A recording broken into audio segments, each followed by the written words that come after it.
দুবাইয়ের আকাশ থেকে একটা খুবই মর্মান্তক আর একেবারে হতবাক করে দেওয়ার মতো খবর এসেছে। ইন্ডিয়ান এয়ারফোর্সের একটা তেজস জেট, যেটা একটা প্রদর্শনীতে অংশ নিয়েছিল, সেটা ক্র্যাশ করেছে। চলুন আজ আমরা এই দুঃখজনক ঘটনাটা নিয়ে বিস্তারিতভাবে আলোচনা করি। ঠিক কিভাবে ঘটল পুরো ব্যাপারটা। ভাবা যায়, চোখের পলকে একটা অসাধারণ, একটা শ্বাসরুদ্ধকর আকাশী প্রদর্শনী বদলে গেল একটা ভয়াবহ ট্র্যাজেডিতে। কি ঘটেছিল ঠিক সেই শেষ মুহূর্তগুলোতে? তো চলুন সবার আগে আমরা ঘটনার একেবারে মূল বিষয়গুলো একটু জেনে নিই। মানে ঠিক কী ঘটেছিল, কোথায় ঘটেছিল আর কখন। এখানে দেখুন, ঘটনার মূল তথ্যগুলো সব দেওয়া আছে। বিমানটা ছিল আমাদের নিজেদের প্রযুক্তিতে তৈরি লাইট কম্বাট এয়ারক্রাফট, মানে এলসিএ তেজস। আর এই মর্মান্তিক দুর্ঘটনাটা ঘটেছে দুবাই এয়ার শোতে, যেখানে আমরা হারিয়েছি উইং কমান্ডার নোমাংস সিয়ালের মতো একজন অত্যন্ত দক্ষ পাইলটকে। যারা চোখের সামনে পুরো ঘটনাটা দেখেছেন, মানে প্রত্যক্ষদর্শীরা, তাদের কথা অনুযায়ী বিমানটার শেষ মুহূর্তগুলো ছিল খুবই নাটকীয়। চলুন আমরা একটু ধাপে ধাপে জেনে নিই ঠিক কী ঘটেছিল তখন। আর এটাই কিন্তু দারুণভাবে দেখাচ্ছে যে ঘটনাটা কত দ্রুত ঘটেছিল। একটা জটিল অ্যারোব্যাটিক কৌশল দেখানোর চেষ্টা, তারপর হঠাৎ করে নিয়ন্ত্রণ হারিয়ে ফেলা, আর শেষ পর্যন্ত মাটিতে আছড়ে পড়া। পুরো ব্যাপারটা ঘটে যায় মাত্র কয়েক মুহূর্তের মধ্যে। আচ্ছা, কি ঘটেছিল সেটা তো আমরা জানলাম, কিন্তু এখন সবচেয়ে বড় প্রশ্ন হল কেন ঘটেছিল। চলুন এই দুর্ঘটনার পেছনে বিশেষজ্ঞরা কি কি কারণ থাকতে পারে বলে মনে করছেন সেদিকে নজর দেওয়া যাক। এই প্রশ্নটাই এখন সবার মাথায় ঘুরছে।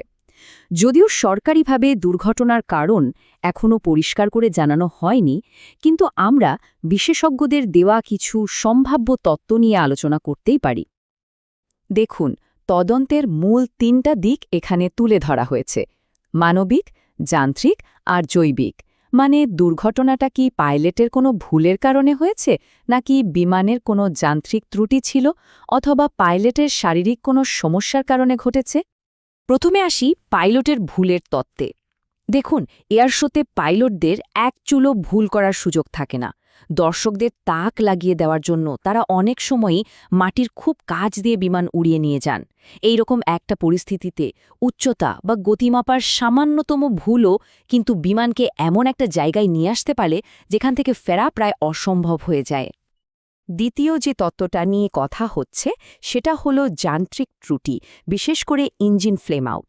যখন একটা বিমান খুব কঠিন অ্যারোব্যাটিক কৌশল দেখায়, যেমন ধরন খাড়াভাবে ওপরে ওঠার সময়, তখন ইঞ্জিনের ওপর অনেক চাপ পড়ে।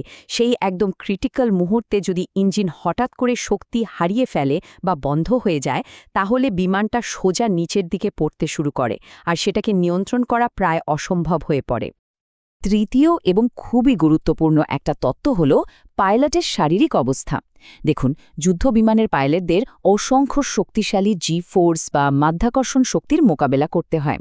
নেগেটিভ জি ফোর্সের সময় রক্ত মাথায় চলে যায়, যার ফলে পাইলট কয়েক মুহূর্তের জন্য দিশেহারা হয়ে পড়তে পারেন। এই অবস্থাকে রেড আউট বলা হয়। ওই এক মুহূর্তের বিভ্রান্তি কিন্তু এই ধরনের একটা ভয়াবহ দুর্ঘটনার কারণ হয়ে দাঁড়াতে পারে। সুতরাং একটা কথা খুব পরিষ্কার করে মনে রাখতে হবে, এগুলো সবই কিন্তু বিশেষজ্ঞদের তত্ত্ব বা অনুমান, কোনো চূড়ান্ত সিদ্ধান্ত নয়। সরকারি তদন্ত শেষ হওয়ার পরেই আমরা আসল কারণটা জানতে পারব। তো এই পুরো পরিস্থিতিতে ইন্ডিয়ান এয়ারফোর্স কি বলছে, চলুন তাদের সরকারি প্রতিক্রিয়াটা একটু দেখে নেওয়া যাক। এই আনুষ্ঠানিক বিবৃতি থেকে বোঝা যাচ্ছে যে ইন্ডিয়ান এয়ারফোর্স ঘটনাটাকে অত্যন্ত গুরুত্বের সাথে দেখছে এবং একটা স্বচ্ছ ও পূর্ণাঙ্গ তদন্তের আশ্বাস দিয়েছে। পরবর্তী পদক্ষেপ হিসেবে দুর্ঘটনার আসল কারণটা খুঁজে বের করার জন্য একটা আনুষ্ঠানিক তদন্ত কমিটি, অর্থাৎ কোর্ট অফ ইনকোয়ারি গঠন করা হয়েছে। ইন্ডিয়ান এয়ারফোর্স এটাও মনে করিয়ে দিয়েছে যে তেজস বিমানের সেফটি রেকর্ড কিন্তু বেশ ভালো। এরকম একটা বিচ্ছিন্ন ঘটনা দিয়ে পুরো বিমানটার নির্ভরযোগ্যতা নিয়ে প্রশ্ন তোলা ঠিক হবে না। যে কোনো যান্ত্রিক বা প্রযুক্তিগত তদন্তের অনেক ঊর্ধ্বে হল মানবিক ক্ষতি। চলুন এবার আমরা এই ট্র্যাজেডির সেই দিকটার দিকে একটু মনোযোগ দিই। এই সাহসী পাইলটের প্রতি আমাদের গভীর শ্রদ্ধা।